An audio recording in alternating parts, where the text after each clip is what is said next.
BFM Business fait le pari des entreprises de taille intermédiaire. Paris ETI avec Patrice Béguet.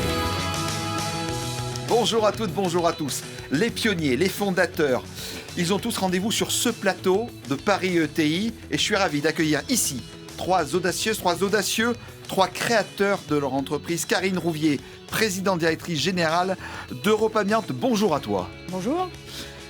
Je reçois également Alexandre Pebreau, président du groupe, président directeur général de Tofan. Bonjour. Et puis enfin, Philippe Binquet, président d'Acorus. Bonjour. Messieurs, madame, est-ce que vous êtes prêts pour lancer cette émission ? Oui. Oui, ils sont prêts, alors Paris ETI, c'est parti. Paris ETI sur BFM Business. Voilà, je démarre avec Karine Rouvier. Tu es la patronne d'Europe Amiante que tu as fondée il y a plus de 18 ans maintenant. Europe Amiante, c'est le désamiantage, c'est la dépollution, c'est la déconstruction et le déplombage. Tu as fondé l'entreprise en 2005, comme je le disais, en plus de 18 ans. Vous vous êtes hissé dans les 10 meilleures entreprises au niveau national, 170 salariés. Quelle belle réussite, surtout dans ce monde. Europe Amiante, c'est un chiffre d'affaires de combien ? Alors aujourd'hui, on est à 8 millions de chiffre d'affaires et on continue tranquillement de monter et de continuer de prendre de la puissance un peu plus chaque année. Donc tu fais partie en fait de ces PME de croissance. C'est ça. Et pour toi, pourquoi c'est si important de devenir demain une ETI ? Parce que c'est quand même c'est un signe de réussite. Pour une femme chef d'entreprise, rentrer dans le monde des ETI en étant seule à la tête de sa boîte, pour moi, c'est une réussite. Et puis, c'est important aussi parce qu'on porte des messages. Je pense que les entrepreneurs portent des messages, que ce soit au niveau social ou au niveau humanitaire aussi. Donc, humain, pardon, pas humanitaire. Mais voilà, moi, j'ai à cœur d'être un bon manager et de montrer l'exemple aux chefs d'entreprise autour de moi. Donc, plus je grossis ma boîte et plus je peux passer des messages positifs. Et surtout, tu es la seule femme à diriger une société de désamiantage en France. C'est un vrai défi pour toi et pour les femmes en général ? Alors, c'est un défi d'être dans le BTP, être dans le désamiantage. Alors, je crois que je suis un peu moins seule depuis quelques temps, mais en tout cas, voilà.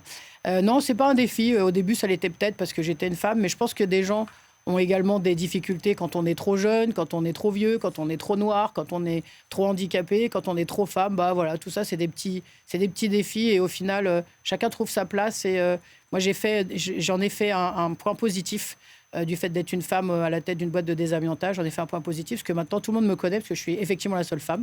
Du coup, c'est devenu positif. Voilà. Et ça permet aussi aux autres de donner espoir, de donner envie.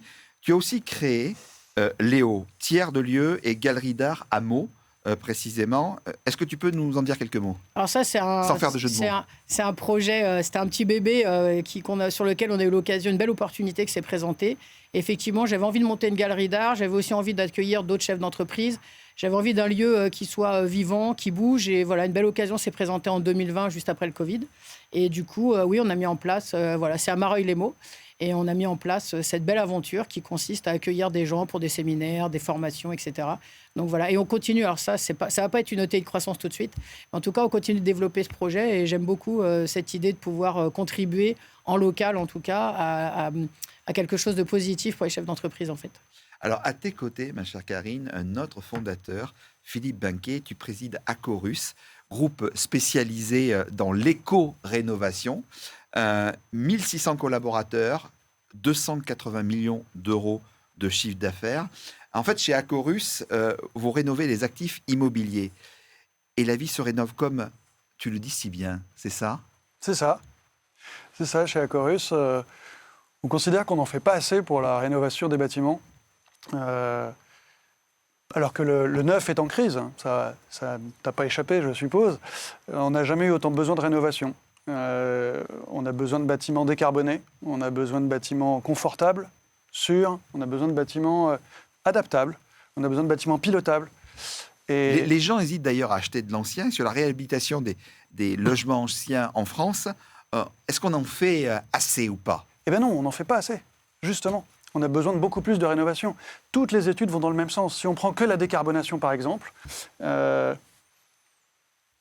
le rapport Pisani-Ferry nous dit qu'il va falloir augmenter le marché du résidentiel, par exemple, De 25%, il va passer de 50 milliards à 75 milliards d'ici 2030 pour se débarrasser des fameuses passoires thermiques, ces appartements en étiquette EFG.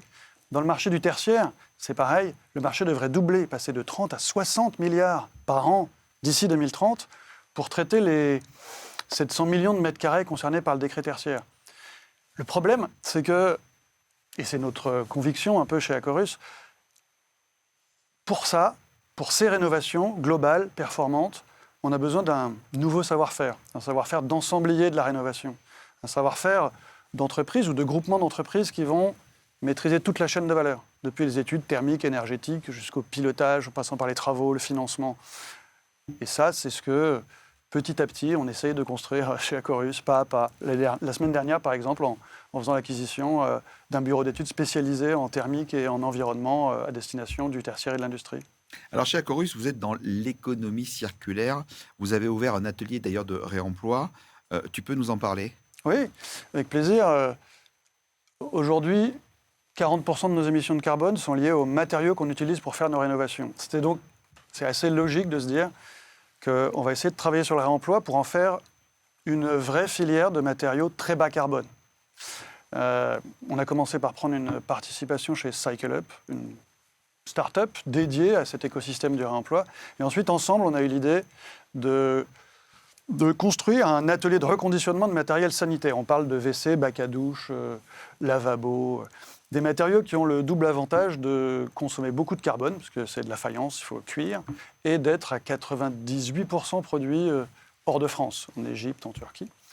Aujourd'hui, grâce à cet atelier de reconditionnement, on est capable de livrer un flux continu de matériel de qualité constante, garantie, et ça change tout.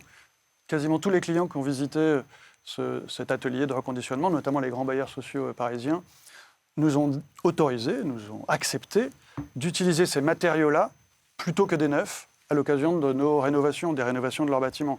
Et même des grands groupes de distribution viennent d'ouvrir des corners avec ces produits qui sortent de notre atelier de reconditionnement dans leurs agences. Notre ambition, c'est de faire plus de 20% de nos appros l'année prochaine en réemploi. Et ça, c'est des grosses économies de carbone à la clé. Ça, c'est formidable. Allez, on passe maintenant à un autre secteur d'activité. C'est ça la force des ETI, c'est ça la force de nos territoires également. Avec Alexandre Pebreau, tu présides l'entreprise Tofan que tu as lancée en 2017. Je suis vraiment ravi de te recevoir dans notre émission. Tofan, c'est le leader des services de communication et plateformes numériques à vocation internationale. On le dit souvent, ceux qui partent à l'international, c'est un peu la France de demain. Donc tu en fais partie. En plus de 5 ans, plus de 500 millions d'euros de chiffre d'affaires, 400 salariés, c'est extraordinaire. Tu es un modèle pour beaucoup de gens qui nous regardent et qui hésitent aujourd'hui à entreprendre. Vous rayonnez à l'international, mais particulièrement dans quel pays ? Nous sommes dans 27 pays et effectivement, nous avons cru par acquisition. J'ai quitté Orange pour créer Tofan Global, pour créer un opérateur indépendant qui n'existait pas. Dans notre métier, le transport des communications à l'étranger, pour le compte des opérateurs, il n'y avait que des filiales de grands groupes. Et quand d'autres opérateurs comme SFR voulaient ce transport, ils étaient obligés de passer par leur propre filiale qui était efficace mais pas compétitive. Nous avons acheté la partie internationale de SFR, c'était notre premier démarrage. Ensuite, nous avons racheté la filiale de la Royal Kepienne aux Pays-Bas, basée à Boston. Et maintenant, les États-Unis sont notre premier pays où nous avons 100 de nos 400 salariés.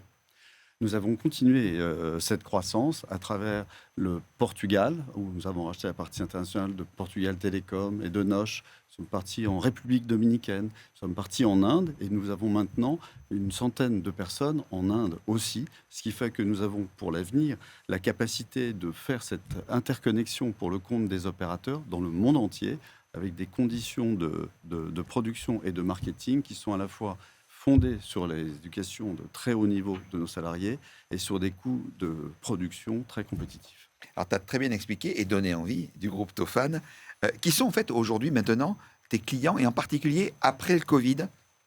La nouveauté, c'est peut-être aussi les GAFAM, j'en sais rien. C'est là que ça a énormément changé. C'était notre pari, parce que effectivement, les télécoms, c'est apporter du progrès à tout le monde. Et les 8 milliards de téléphones mobiles qui n'existaient pas il y a 30 ans sont maintenant des téléphones qui viennent sur Internet. Et donc, les clients ne sont plus seulement les opérateurs télécoms, mais aussi les Google, les Uber, les Amazon, qui ont besoin de SMS pour vous dire « voilà le code pour confirmer mon achat sur Internet ». Voilà mon arrivée près de ton point de rencontre pour un chauffeur Uber qui, effectivement, utilise le téléphone mobile pour avoir un chat avec vous, ou bien avoir une mise à jour par la SNCF de l'arrivée du train ou une confirmation d'un embarquement.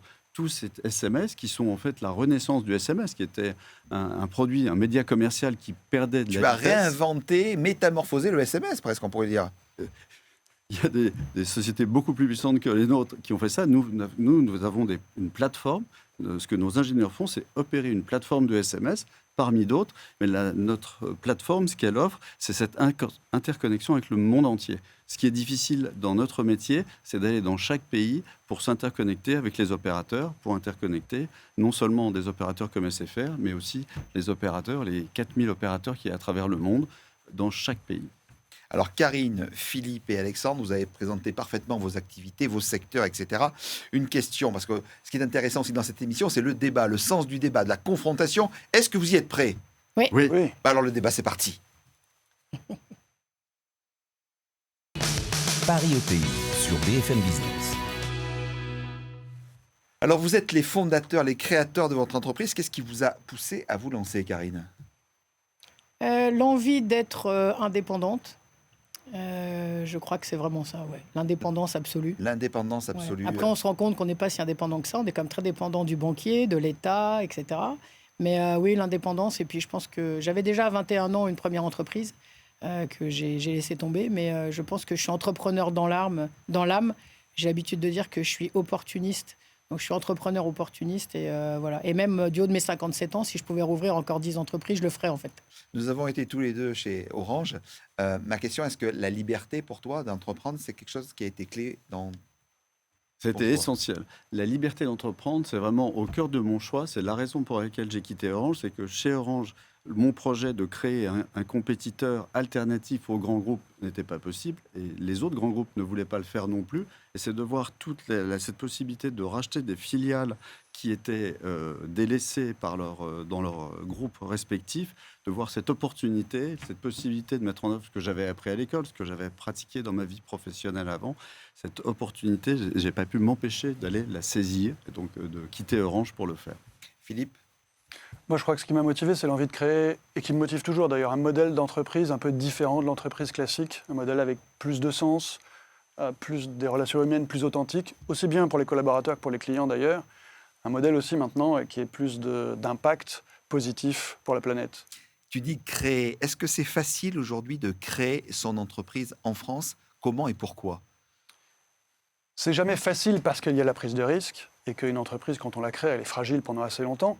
Mais les accompagnements existent, que ce soit financement, soit les banques, la BPI, que ce soit l'accompagnement des fonds ou des start-up studios, les clubs.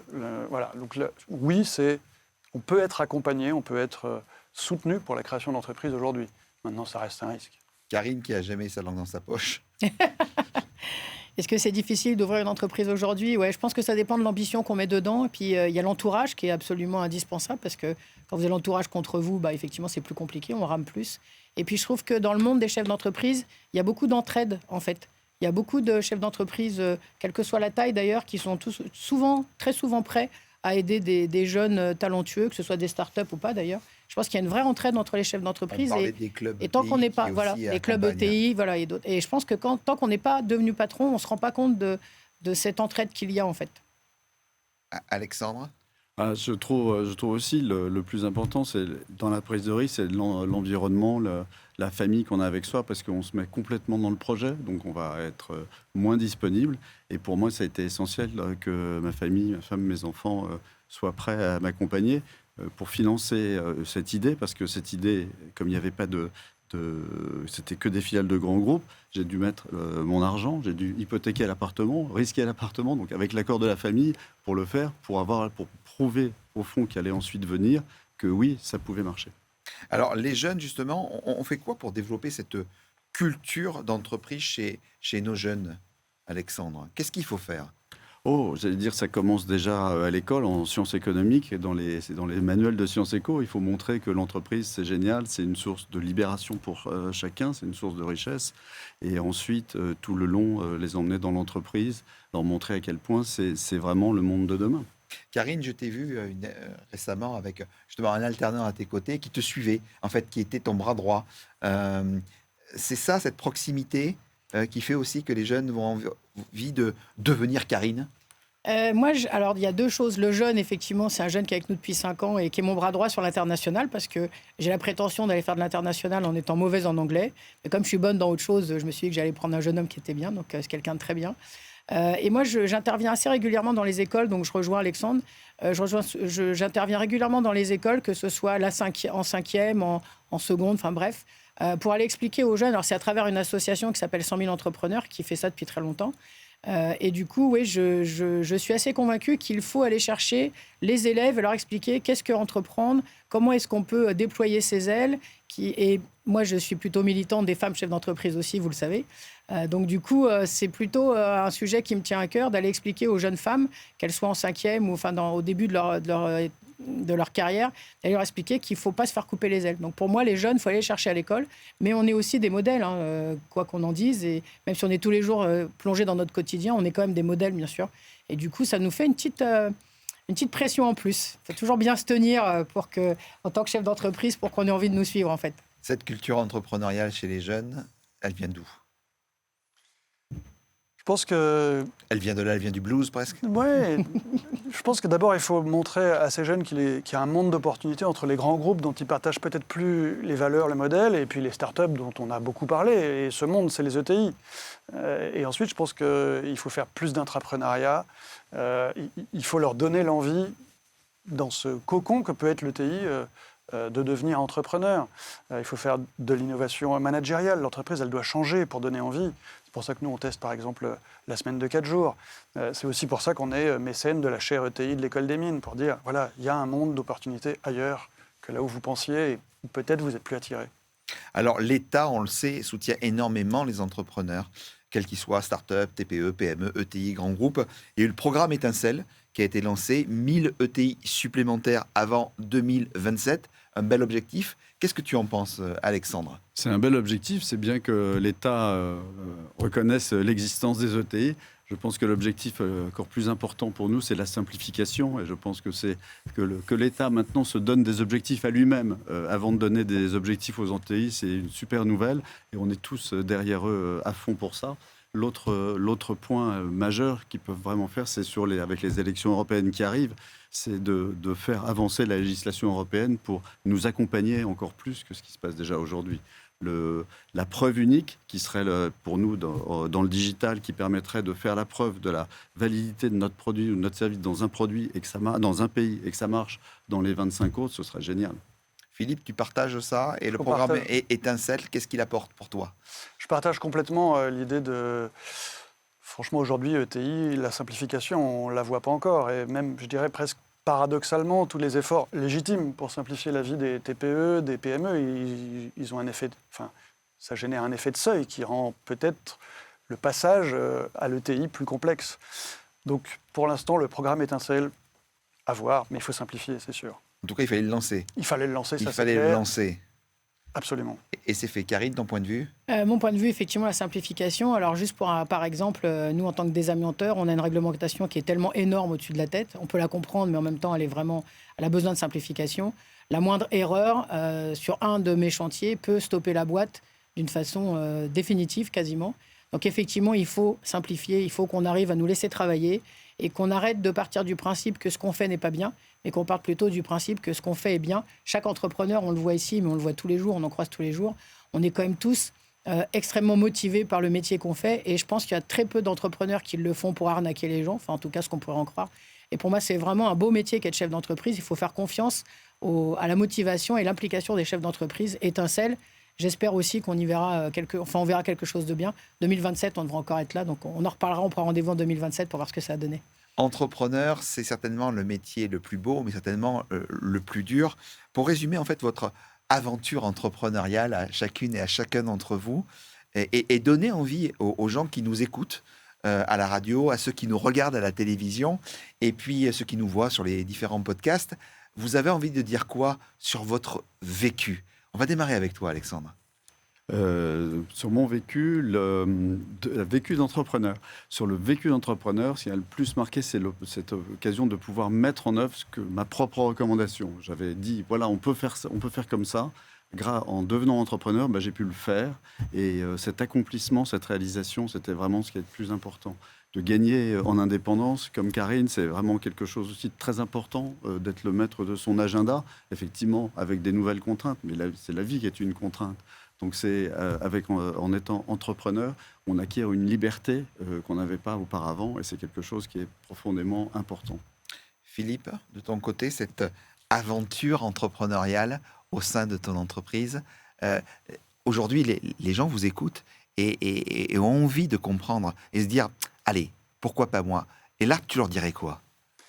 Moi, je leur dis ce que j'ai découvert, c'est cette capacité dingue qu'on a de donner le sourire. Moi, c'est le mot sourire qui résume cette aventure. Le sourire aux collaborateurs, parce qu'on les emmène et ils découvrent qu'ils peuvent créer des choses avec nous. Le sourire des clients, pourquoi pas le sourire de la planète aussi. Une entreprise qui sourit est une entreprise qui va bien, on dit souvent. Oui, je pense que c'est un peu là-dessus qu'on s'est appuyé. Sourire partagé, c'est un peu notre leitmotiv. Le partage. Ton aventure entrepreneuriale. Il y a plein de femmes aujourd'hui qui hésitent à entreprendre parce qu'elles ont plein de responsabilités. Elles ont beaucoup plus de responsabilités que nous, les hommes. Tu as envie de leur dire quoi à ces femmes à travers ton expérience? Moi, ce qui m'a motivé le plus et ce qui continue le discours que je tiens aux femmes aujourd'hui, c'est l'indépendance financière. Je pense que d'une manière générale, on se bat pour l'égalité homme-femme. Alors moi, je ne veux pas l'égalité parce que je ne veux pas être votre égal. Je veux juste être moi et pas être vous. Et du coup, pour moi, ce qui est vraiment absolument indispensable, c'est l'indépendance financière. Moi, j'ai toujours été très indépendante. En sortant de l'école, par exemple, je m'étais promis que je ne ferais plus la vaisselle ni le ménage. C'est le cas. J'ai toujours eu les moyens de financer tout ce que j'avais envie de faire.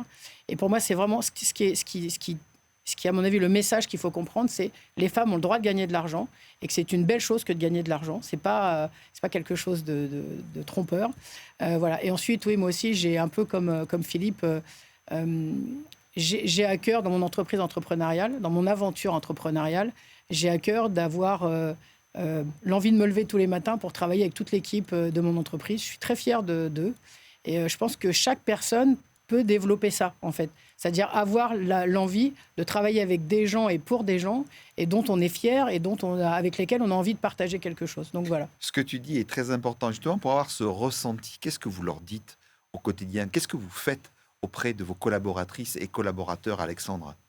Pour nous, c'est vraiment particulièrement important. C'est les collaborateurs on partage avec eux la valeur qu'on crée. On a mis en place un système dans lequel les managers ont investi leur argent. Donc, c'est le projet de tout le monde. Parce que quand on apporte un progrès technologique comme celui du digital, c'est important d'en avoir un morceau, de sentir qu'on fait partie de l'ensemble. La deuxième chose qu'on fait, c'est pour tout le monde, le partage de la plus-value pour que chacun se sente impliqué. Et c'est quelque chose de particulièrement important chez nous. De ton côté? Au-delà du partage dont vient de parler Alexandre, nous, on leur donne aussi beaucoup d'autonomie, beaucoup de responsabilité, beaucoup de liberté et les moyens. Et très souvent, j'entends, c'est un peu comme si c'était mon entreprise. En un mot, Karine? La confiance. Moi, j'ai confiance dans chaque personne avec qui je travaille. La confiance, c'est le carburant de la croissance. Ils créent leur entreprise, on le voit ici, ils créent leur richesse, ils créent de la niaque, de l'envie, avec des valeurs de simplicité, de proximité, de volonté, d'optimisme, le travail en équipe. D'ailleurs, j'en profite, en cette fin d'émission, de remercier Camille, Anthony, Guillaume, Pierre, Florent, Luna, Sarah et Antoine, qui nous ont aidés à préparer, à vous faire vivre en fait ces moments incroyables que sont ceux des entrepreneurs, des ETI de notre pays. Merci infiniment, Karine Rouvier, présidente directrice générale d'Europamiante, d'avoir été avec nous. Merci beaucoup. Merci Alexandre Pebreau, président directeur général de Tofan. Un bel exemple également. Ton papa était un très grand banquier, certainement l'un des plus grands banquiers de France. Et de voir aujourd'hui qu'un fils n'attend pas la suite d'un père et qui se crée comme tu le fais, c'est en tout point remarquable. Merci Patrice. je lui transmettrai. Merci à toi et merci Philippe Binquet, incroyable président d'Acorus, d'avoir été avec nous, d'avoir fait vivre cet état d'esprit, celui des ETI, des entreprises de taille intermédiaire, mais on pourrait dire entreprise de taille idéale. Merci à toi. Merci Patrice. Merci à vous de nous avoir suivis. Et puis on se dit, une fois de plus, les ETI, c'est la vie, c'est notre plaisir et c'est le lieu où on se retrouve. Merci, ciao, à la prochaine. Paris ETI sur BFM Business.